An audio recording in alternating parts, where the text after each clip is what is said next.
What if the most dangerous team at the 2026 World Cup isn't France, isn't Portugal, and isn't Argentina? A storm is brewing in South American football, and most of the world still hasn't noticed it yet.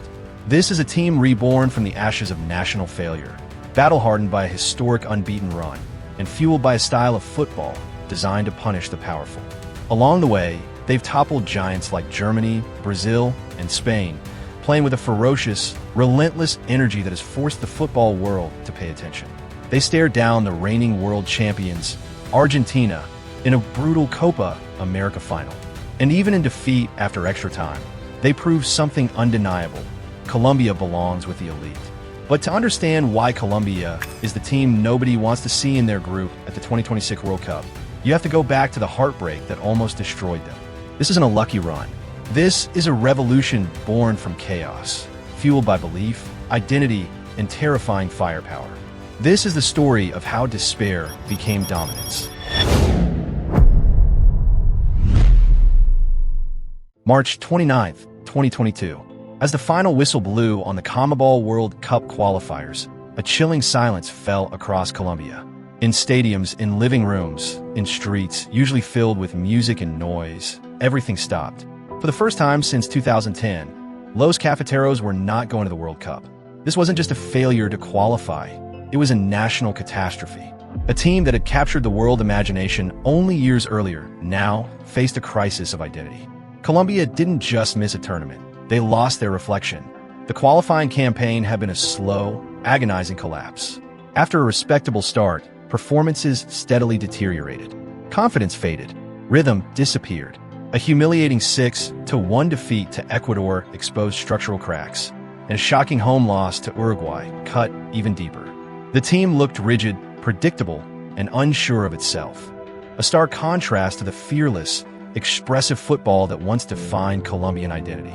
The vibrant, attacking flair that had become Colombia's trademark was gone. In its place stood a cautious, restrictive system that suffocated the very players it was meant to protect. Matches became exercises in anxiety rather than expression. Then came the statistic that symbolized everything. 7 consecutive matches, 0 goals scored. For a nation known for creativity, imagination, and attacking freedom, it was almost unthinkable. Players who thrived for elite European clubs looked like strangers in a yellow jersey. Chances dried up, confidence evaporated, belief collapsed. The inevitable followed. Coach Reinaldo Rueda exited, leaving behind a squad that wasn't just beaten, but emotionally fractured. For Colombian fans, the pain cut deeper than results. Football in Colombia isn't just sport. It's identity, unity, and national pride woven across class, politics, and geography. The 2014 World Cup, when James Rodríguez led the team to a historic quarterfinal, had reignited a love affair with the game. To fall from that high to missing the World Cup entirely felt devastating. The team that once brought joy had become a symbol of disappointment. It felt like the end of an era. In reality, it was the spark that ignited a revolution. Out of that despair came a decision that quietly changed the future. In June 2022, the Colombian Football Federation appointed an Argentinian coach named Néstor Lorenzo. On the surface, it felt understated, even risky. His head coaching resume was limited, and questions followed immediately. But inside Colombian football, Lorenzo was no outsider. For 6 years, he had been Jose Pekerman's trusted lieutenant during the golden era between 2012 and 2018, a period defined by belief, freedom, and that unforgettable 2014 World Cup run. He knew the culture. He knew the pressure. Most importantly, he knew what Colombia had lost. Lorenzo didn't arrive with tactical manifestos or promises to reinvent football. He arrived with a mission, to give the team its soul back. He believed the problem was never talent. It was fear. Fear of failure. Fear of mistakes. Fear that had paralyzed a gifted generation. From his very first press conference, the message was unmistakable. Renewal, courage, identity. Colombian football played without restraint. One of his boldest decisions was restoring James Rodríguez to the heart of the squad. While James' club career had fluctuated, Lorenzo understood his value extended far beyond form. He represented memory, confidence, belief. Lorenzo's faith proved decisive. James felt trusted again, essential again, and in return, He began producing some of the finest international performances of his career.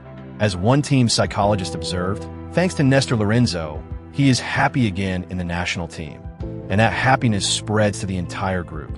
But this revival wasn't built on emotion alone. Lorenzo demanded intensity, total commitment to pressing, vertical football, freedom within structure. He told his players to forget fear and reconnect with the joy that lived in their DNA. He wasn't just changing tactics. He was changing how Colombia thought. Under Néstor Lorenzo, Colombia has evolved into a tactically ruthless and adaptable force.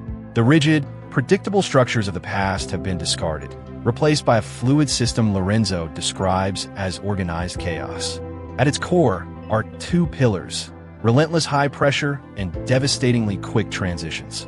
Without the ball, Colombia becomes suffocating.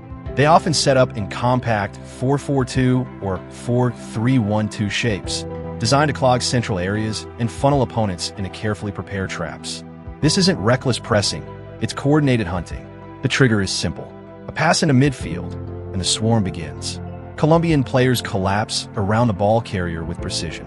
Engine room midfielders like Richard Rios and Kevin Castano shadow opponents relentlessly, denying time and space.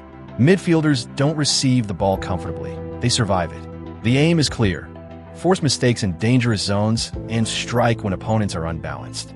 During Colombia's run to the 2024 Copa América final, this defensive intensity became one of their defining traits. Once possession is regained, hesitation disappears. Colombia attacks immediately. There is no interest in sterile possession or sideways recycling. The first thought is vertical. The ball is moved forward at speed, exploiting the gaps left behind by disorganized defenses. With the ball, the shape expands into a fluid 4-3-3. Fullbacks like the dynamic Daniel Muñoz push high and wide, effectively becoming auxiliary wingers. This with open space for Colombia's most dangerous threat, Luis Díaz, to drift inside into half spaces where he can devastate defenders. At the heart of it all floats James Rodríguez. Given freedom, he becomes the system's brain, dropping deep to initiate play, drifting wide to overload flanks, or appearing between the lines like a classic number 10. James manipulates defensive shapes with subtlety and vision. Defenders face impossible choices: follow Diaz inside and leave space wide, step out to confront James and expose the back line, hesitate and suffer. This calculated chaos is what makes Colombia so difficult to contain. They can drop into a 4-5-1 to protect a lead, flood midfield to regain control, or strike ruthlessly in transition. They don't need domination of the ball to dominate matches. At a World Cup, that makes them lethal. A system only becomes dangerous when the players can execute it, and Colombia is armed to the teeth. The undisputed crown jewel of the attack is Luis Díaz. Explosive, fearless, relentless. The Liverpool forward embodies Colombia's entire philosophy. When possession is regained, the instinct is immediate: find Diaz. One touch from him can transform defensive organization into emergency mode.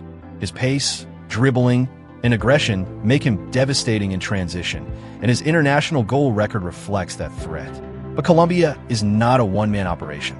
Orchestrating the chaos is a reborn James Rodríguez. After years of an unsettled club career, James has found renewed purpose with the national team. Operating as the creative engine, his vision, passing range, and football intelligence remain elite.